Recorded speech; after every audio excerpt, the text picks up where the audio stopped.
Bonjour, je me présente, je m'appelle Ozlaratala Yükseloğlu, je suis infirmier radiologue de formation et je me suis actuellement reconverti dans le journalisme citoyen. J'ai un canal Telegram où je dévoile certaines choses. Je travaille essentiellement sur un phénomène qui touche les personnes réveillées, résistantes actuellement et qui les touchait déjà avant la crise Covid, mais qui s'est accéléré après, que j'appelle le harcèlement criminel en réseau et le harcèlement électromagnétique. Donc, ce sont deux formes de criminalité d'État qui touchent les, les personnes qui se réveillent et qui pourraient potentiellement porter atteinte au statu quo que le gouvernement veut imposer. Donc, cette forme de criminalité peut provoquer une personne à être terrorisée, à se replier sur elle-même, à s'isoler et parfois à se faire du mal à elle-même parce que c'est tout son sa santé mentale est visée et physique également. C'est une criminalité qui est organisée par les services de renseignement euh, qui ont noyauté la société euh, à travers ce qu'on appelle le réseau Gladio de l'OTAN. Le réseau Gladio qui est auparavant un service paramilitaire pour protéger à l'époque contre une invasion soviétique les pays de l'OTAN, mais qui est devenu une organisation terroriste et qui peut provoquer des dégâts à la société parce qu'elle a gangréné le majeur strate de la société occidentale, donc à travers la police, les hôpitaux, la justice, euh, la- l'administration et tout, donc est gangrénée. Donc même la société, les civils sont gangrénés par ces réseaux, donc ils peuvent faire de l'harcèlement pour porter, faire des dégâts à des individus ciblés qui sont choisis pour leur intelligence, leur connaissance, leur loyauté, leur honnêteté, et qui sont de potentiels lanceurs d'alerte. Parfois, elles sont lanceurs d'alerte déjà, et elles ont le potentiel de devenir leaders. Donc, pour la partie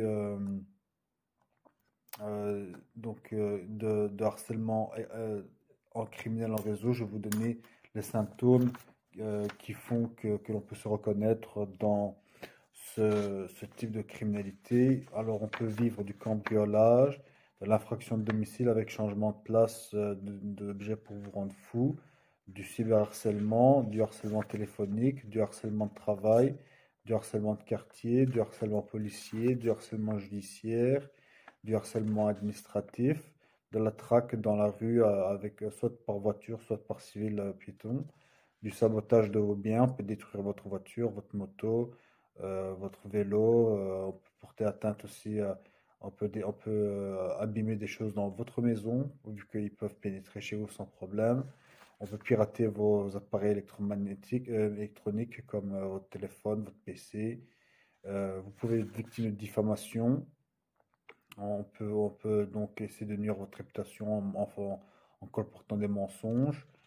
On peut dire qu'une psychiatrisation abusive, d'incarcération abusive également, et d'un phénomène qu'on appelle le théâtre de rue, où alors justement ces indicateurs informateurs du réseau Gladio vont énumérer ce que vous faites dans votre vie privée pour vous déstabiliser.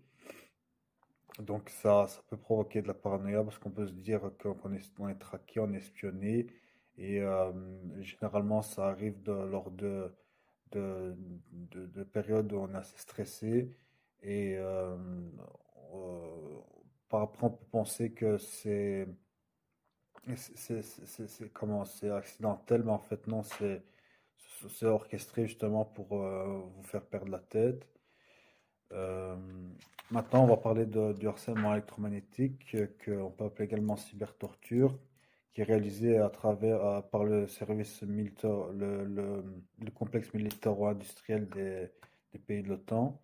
Donc, c'est réalisé à travers les infrastructures de communication, antenne, relais, satellite, box Wi-Fi, smartphone, PC, et également des mafieux qui sont équipés d'armes à énergie dirigée, qui utilisent des micro-ondes pour vous attaquer.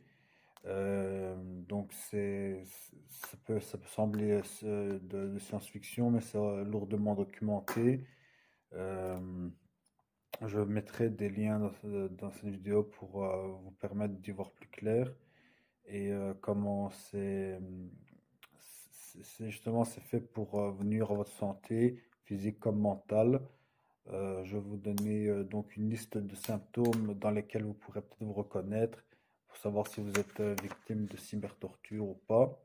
Alors, si vous êtes victime d'acouphènes, de fatigue, d'épuisement, d'insomnie, de cauchemars ou de rêves étranges, de douleurs, d'apnée du sommeil, de sensations d'enfoncement d'aiguille, de dysfonctionnement cardiaque, si vous avez des tachycardies inexpliquées, des pertes de libido, des pertes de mémoire de concentration, des brûlures, des nausées, des migraines, des crises d'épilepsie, des voix dans la tête euh, implantées, que vous doutez que ce ne sont pas des voix de schizophrénie, mais des voix pour vous harceler, pour essayer de vous faire perdre la tête. C'est tout à fait possible. De l'anxiété, des psychoses. Donc les trois symptômes que je viens de vous énumérer rentrent dans la psychotronique, qui est une arme de répression pour euh, faire perdre la tête à des dissidents. Donc c'est une arme également qui peut être utilisée à des fins sadiques pour rendre fou une cible. Et donc c'est une criminalité que je dénonce. La psychotronique, il y a plusieurs brevets disponibles que je vous enverrai avec dans les liens. Et donc, si vous êtes victime de psychiatrie, de la psychiatrie, il y a peut-être des chances que vous ne soyez pas, voilà, que vous n'ayez pas une santé mentale qui soit réellement à remettre en cause, mais que vous soyez peut-être victime d'agressions psychotroniques par l'État. Et donc, moi, je fais cette vidéo donc pour conscientiser les gens sur cette criminalité d'État et pour que voilà, les victimes puissent commencer à s'exprimer avec cette vidéo, que l'on puisse voir ce que ces individus vivent parce que elles se retrouvent isolées, terrifiées. Et quand elles en parlent, on leur dit, mais non, c'est dans ta tête, c'est impossible, tu peux pas être victime d'un complot d'État, tu n'es pas Edward Snowden ou Julian Assange, mais ce n'est pas le cas. Donc là, nous vivons dans des États tyranniques. Vous tapez sur Internet réseau Gladio, Gladio, ou CoIntel Pro, Intel Pro, et vous verrez que de l'OTAN ont donc des méthodes très tyranniques pour persécuter des individus ciblés pour des raisons de contre-espionnage, de contre-intelligence ou de répression.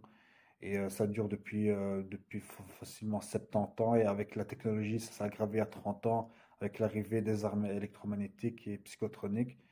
Donc voilà, ici c'est vraiment une vidéo pour motiver les personnes qui doutent d'elles, qui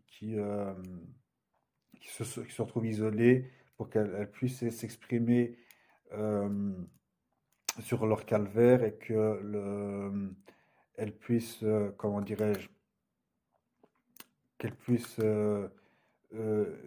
donc s'exprimer et se retrouver entre elles et que nous puissions former une association pour lutter contre cela. Mon site internet c'est oslecarolo.com, ozlecarolo, carolo.com. Donc avec ce site vous pourrez me joindre et nous pourrons ainsi je pourrais donc avoir une liste de personnes et je pourrais recueillir des témoignages et nous irons porter une lourde plainte collective pour témoigner de notre vécu et ainsi nous sortirons de notre isolement parce qu'en fait les meilleurs moyens de sortir de vaincre cette tyrannie c'est de sortir de l'isolement. Et pour la partie donc de comment se défendre sur mon site internet, euh, vous verrez des astuces pour protéger. Le mieux, c'est de mettre de l'aluminium sur les fenêtres euh, pour protéger des ondes et également couper les Wi-Fi, pour passer aux filières. Ce sont les méthodes de base et comment surtout sortir de votre isolement et garder la foi. Euh, cette tyrannie arrive à sa fin et j'espère être euh, comment un moteur de cela. Portez-vous bien, bonne journée.